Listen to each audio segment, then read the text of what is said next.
અમદાવાદથી જેમાં અમદાવાદમાં વધુ એક વખત તંત્રએ બુદ્ધિનું પ્રદર્શન કર્યું છે। તો તંત્રની બુદ્ધિના પ્રદર્શનનું વધુ એક આ ઘટના સામે આવી છે, જેમાં મકરબા સિલાજ ઓવરબ્રિજ બાદ વધુ એક ભોપાળું સામે આવ્યું છે। તો સ્ટેડિયમ 4 રસ્તા પાસે સીસીટીવીનો થાંભલો રોડ પર ફિટ કરવામાં આવ્યો।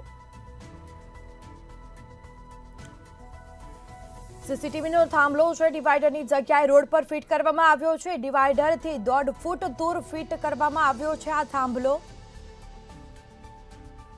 જેમાં તંત્રની બુદ્ધિના પ્રદર્શનની વધુ એક ઘટના સામે આવી છે। રસ્તા પર થાંભલો ફિટ કરાયા હોવાથી અકસ્માત સર્જાય છે। તંત્રની ભૂલે પ્રજાને પરેશાન થવાનો વારો આવ્યો છે, જેમાં અમે ટેક્સ ભરી અને તંત્ર આવી મૂર્ખતા કરે, શહેરીજનો કહી રહ્યા છે। વધુ વિગતો સાથે સંવાદદાતા કિંજલ બોરીસ આપણી સાથે લાઈવ જોડાઈ ચૂક્યા છે। જી, અમદાવાદમાં તંત્રએ બુદ્ધિનું પ્રદર્શન કર્યું છે, થાંભલો રસ્તા પર ફિટ કરવામાં આવ્યો છે, શું વિગત?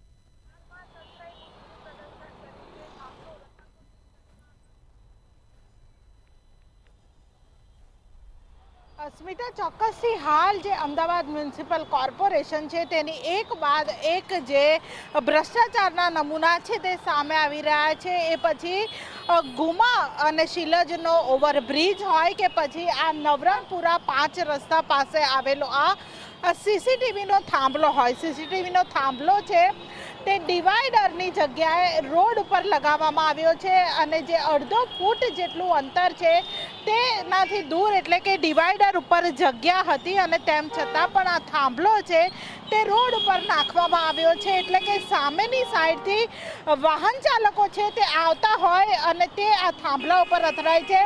અત્યારે આ થાંભલો છે તેની ઉપર જે એક ગોબો છે તે પણ પડી ચૂક્યો છે, એટલે કે સામેથી જો કોઈ રાત્રિના સમયે કોઈ વાહન ચાલક આવતું હોય તો તેની સીધી ગાડી છે તે આ થાંભલા પાસે ટકરાય અને જે અકસ્માત છે તે થવાની ભીતિ સેવાઈ રહી છે। અને 2 દિવસ પહેલાં એક અકસ્માત પણ આ જગ્યાએ થઈ ચૂક્યો છે। હાલ જે પોલીસને અહીંયા જે બેરિકેડ મૂકવાની ફરજ પડી છે, કારણ કે કોર્પોરેશનનું તંત્ર પોતાના ભ્રષ્ટાચારને કારણે, પોતાના અણઘડ આવડતને કારણે આડેધડ જે નિર્ણય છે તે લઈ લે છે, આડેધડ કામગીરી છે તે કરી દેવામાં આવે છે। હવે અત્યારે પોલીસ દ્વારા બેરિકેડ મૂકવામાં આવ્યું છે, એટલે કે અડધો જે રોડ છે તે આખો બ્લોક થઈ ગયો છે। આ રોડ ઉપર કોઈ પણ વાહન ચાલક છે તે પસાર થઈ ન શકે અને તેના જ કારણે જે ટ્રાફિકની સમસ્યાઓ પણ થઈ શકે છે, કારણ કે સામેની સાઈડથી જે વાહન ચાલકો રાત્રિના સમયે આવે તેમને અચાનક જ આ થાંભલો જોતા બ્રેક મારવાની ફરજ પડે છે અને તેના લીધે અકસ્માત થાય છે। અહીંયા વાહન ચાલકો છે તેમની સાથે વાત કરીશું। કાકા, થાંભલો રોડ ઉપર છે, અકસ્માતની શક્યતા વધી છે? આમ તો મ્યુનિસિપાલિટીએ જે કામ કર્યું હશે એ જોઈ વિચારીને કર્યું હશે, એટલે શક્યતા ખરી, પણ હવે જે કર્યું છે એમને જ ખબર પડે ને। એટલે લોકો છે તે કહી રહ્યા છે કે કોર્પોરેશને કામ કર્યું છે તો તેમને ખબર હશે। ભાઈ, શું કહેશો? ડિવાઈડર ઉપર થાંભલો હોવાની જગ્યાએ રોડ ઉપર છે, અકસ્માતની શક્યતા કેટલી બધી છે? મારો તો રોજનો રસ્તો છે, એટલે જોઉં છું ઘણી વખત ગાડીવાળાને ખબર નહીં હોતી, નવા આવે એટલે બ્રેક મારી દે છે। બને ત્યાં સુધી શક્ય એવું થતું હોય કે ડિવાઈડર વચ્ચે લઈ લે તો જરૂરી છે, લઈ લે તો સારું।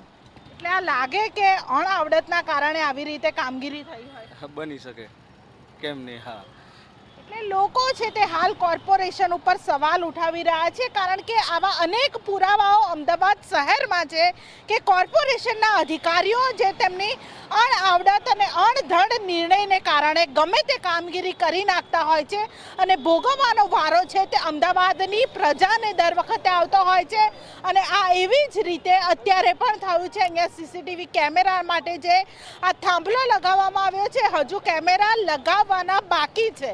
આ થાંભલો છે તે અત્યારે લગાવી દેવામાં આવ્યો છે, પરંતુ આ થાંભલો શા માટે ડિવાઈડર ઉપર ના લગાવવામાં આવ્યો એ સૌથી મોટો પ્રશ્ન છે, કારણ કે ડિવાઈડર ઉપર જગ્યા છે, ડિવાઈડર ઉપર કોઈ લાઇટનો થાંભલો પણ નથી તે જગ્યાએ, તો શા માટે કોર્પોરેશનના જે જવાબદાર અધિકારીઓ છે, જવાબદાર વિભાગ છે, તેમણે ડિવાઈડર ઉપર શા માટે થાંભલો ના લગાવ્યો તે સૌથી મોટો પ્રશ્ન છે। બીજી બાજુ સામેની સાઈડ ડિવાઈડર ઉપર, એટલે કે ફૂટપાથ ઉપર જ જે થાંભલો છે આ થાંભલાનો બીજો છેડો સામેની સાઈડ છે તે ફૂટપાથ ઉપર જ છે, પરંતુ આ સાઈડ આ થાંભલો રોડ ઉપર શા માટે લગાવવામાં આવ્યો? કારણ કે રાત્રિના સમયે આ રસ્તા ઉપરથી પસાર થતા જે વાહન ચાલકો છે તેમણે અચાનક થાંભલો જોતા જે અકસ્માત છે તેની સંખ્યામાં વધારો થઈ શકે છે, ત્યારે હવે પોલીસ દ્વારા ડિવાઈડર મૂકીને આ જગ્યાને કોર્ડન કરવામાં આવી છે, પરંતુ કોર્પોરેશનના અધિકારીઓ કઈ રીતે તેમને આ દેખાયું નહીં, કારણ કે કાર ચાલકો આવતા હોય છે તેમણે સીધા જે તેમને દેખાતું નથી હોતું ને અચાનક જ થાંભલો દેખાય એટલે તેમની કાર છે ત્યાં થાંભલા સાથે અથડાઈ જતી હોય છે. છેવટે અંતે નુકસાન કોનું થાય છે? તો પ્રજાનું, પરંતુ આ કોર્પોરેશન ઘોર નિંદ્રામાં છે, તેમના પેટનું પાણી છે તે નથી હલતું અને આવી જ રીતે ગેરવહીવટને કારણે, ગેરનીતિને કારણે શહેરમાં અનેક જે ભ્રષ્ટાચારના પુરાવા છે તે કોર્પોરેશનની સામે છે. બોપલ અને ગુમા શિલદનો બ્રિજ હોય કે પછી આ નવરંગપુરા 5 રસ્તા સ્ટેડિયમ પાસેનો જે આ થાંભલો હોય, હવે આ થાંભલો હટાવાશે કે કેમ? કારણ કે હજુ 2 દિવસ પહેલાં જે એક અકસ્માત થઈ ચૂક્યો છે અને હજુ પણ કેટલા અકસ્માત થશે ને કઈ પ્રકારની કામગીરી કરવામાં આવે છે આવનારા દિવસોમાં તે જોવાનું રહ્યું. જી સ્મિતા. બિલકુલથી તમામ જાણકારી આપવા બદલ આપનો આભાર. તો રસ્તા પર થાંભલો ફિટ કરવામાં આવ્યો છે, જેના કારણે અકસ્માતનો પણ લોકોને ભય સતાવી રહ્યો છે, લોકો મુશ્કેલીમાં મુકાયો છે અને તંત્રની ભૂલે પ્રજાને પરેશાન થવાનો વારો આવ્યો છે.